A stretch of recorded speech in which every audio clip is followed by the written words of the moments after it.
Ma, ano na naman ba yan? Pinahamak mo ko, ma. Di ba nagpa-drawing ako sa'yo? Oo nga, bakit?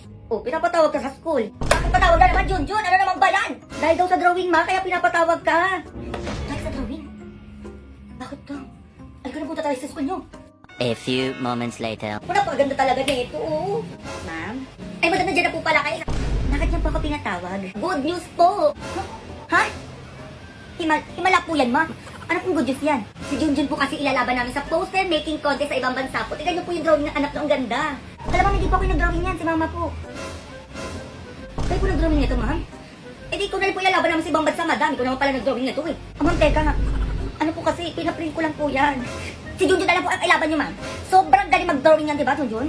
Uy, ma'am. Manahimik ka.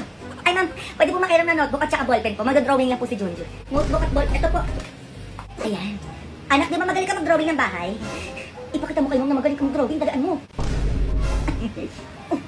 Tingnan mo marunong mag-drawing. Ito po yung drawing ko. Bumili na kayo. Baka ano pa magawa ko sa inyo? Uy daw, anak. Labas na dalaan mo. Ay,